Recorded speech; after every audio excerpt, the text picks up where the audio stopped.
Agora, tem um detalhe, André Luizinho, que assim, o Vasco é discreto. Tem uma coisa da mídia ali, não sei, mas o Vasco é um clube discreto. O vascaíno é um torcedor discreto. O vascaíno não é um torcedor enfim, o Vasco gosta. O Vasco, para mim, hoje, ao lado do Corinthians, são os dois melhores times em atividade no futebol brasileiro por conta da capacidade de trocar passes, por conta das alternativas que eles mostram no jogo. Mas assim, o Vasco sempre foi discreto.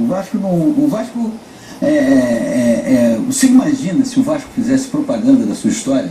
A história do Vasco é uma das histórias mais bonitas dos grandes clubes do futebol brasileiro. A história da construção de São Januário, da maneira como aquilo foi feito. O Vasco é um clube que nunca teve preconceito, coisa que os outros clubes não podem falar. Primeiro campeão sul-americano. Primeiro campeão sul-americano. O Vasco abriu as portas para o negro, para o pobre, enfim.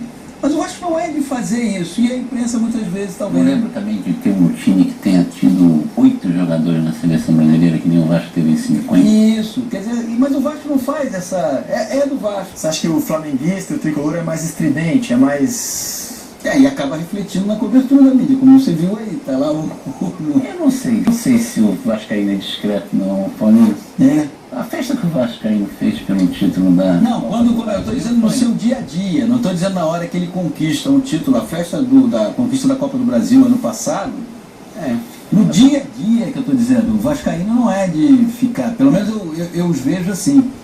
Ele é mais silencioso, mas eu acho que o Flamengo meio é mais jornal, entendeu? Eu acho que até algumas coisas que surgem na imprensa para ironizar o Vasco, que nem a história do vice.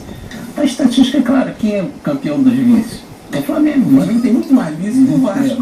Mas fica aquele estigma. Por quê? Porque a imprensa carioca faz essa brincadeirinha, coisa e tal. Aliás, tem outra brincadeirinha que é o seguinte: o Vasco é vice do Flamengo, porque depois do Flamengo o maior título de vice é o Vasco. Bom, o fato é que o Vasco joga isso é fato, né? Que escreveu Calazans, o melhor futebol do Rio desde o ano passado. O melhor futebol do Brasil. Do Brasil, talvez. O Vasco quebrou os catedráticos, ficaram sem ter como explicar, porque tem uma coisa entre os catedráticos do futebol que é assim: ganhou a Copa do Brasil, vai jogar o Campeonato Brasileiro, mas já está pensando na Libertadores, né? O Vasco quebrou essa regra, porque chegou à última rodada do Campeonato Brasileiro. O Cruzeiro já tinha. Brigando. O Cruzeiro já tinha feito isso. Mas eu volto e meia pensei para alguém.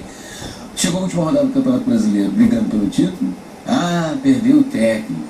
O Vasco perdeu o técnico. Então vai desandar. E o Vasco chegou com o Cristóvão, que mostrou capacidade, poder de ser acreditado pelos jogadores, porque o técnico tem que se fazer acreditar pelos jogadores. Se os jogadores não acreditarem no que ele diz, não é que ele ter fórmulas mirabolantes, porque não vai funcionar. O Cristóvão é um técnico que os jogadores acreditam e tem que seguir em frente. Mas acho que